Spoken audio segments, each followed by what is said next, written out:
Now, the point of marketing tools, executives, agents, and producers receive thousands of pitches and scripts a year, and they've heard just about everything and have to be very selective about how they spend their time and what they choose to read. And the purpose then of query letters and one-sheets are that they're shorthand, giving the executive a brief description of your project so they can determine whether or not they want to read your script. So the primary purpose of these marketing tools is, very importantly, to get the industry professional to want to read your project. That's a primary purpose of these marketing tools. And when effective, they can help your project stand out amongst the thousands of others in order to entice your prospective executive, buyer, agent, actor, and so on.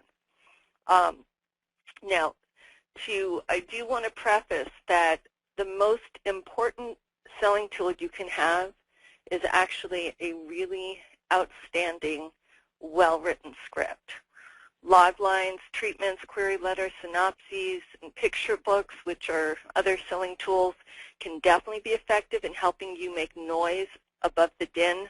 However, they are not a substitute for an outstanding piece of writing. Reason being, in the current marketplace, fewer companies are spending money on development, which is why execution of material is so important. Just to give you an illustration of this point, the importance of writing a good script, Matthew Weiner, when he wrote the pilot for Mad Men, there wasn't a logline or anything sexy that was able to sell it at the time because no network wanted to consider doing a period piece. However, because the writing was so good, it got the attention of David Chase, who was the executive producer of The Sopranos, and he hired Matthew Weiner.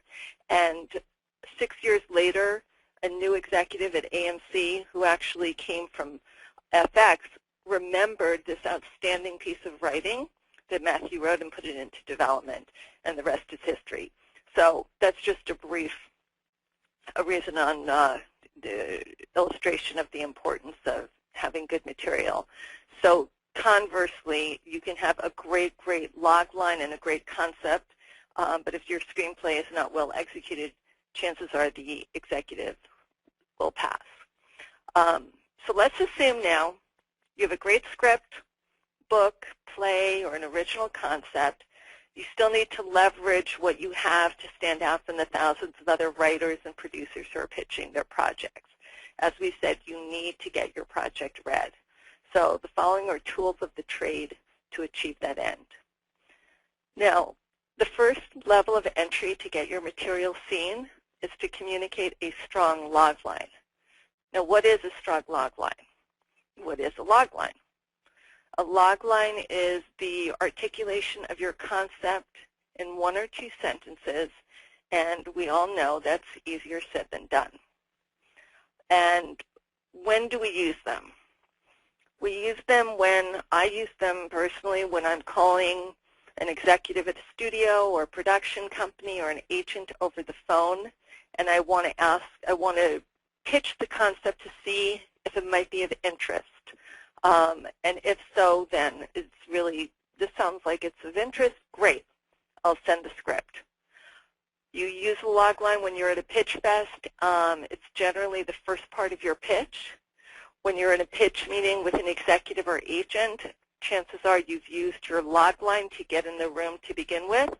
And again, refreshing them, it's also giving them the anchor before you go into more details with the pitch and the story beats and the character. You're giving them the hook, the anchor, overall premise of what your story is. And then you can go into greater detail and setup of your first act and second act and climax resolution. In a query letter, you use a log line to engage the executive or agent's interest so that they will say, oh, that sounds good. Yeah, I'll take a look.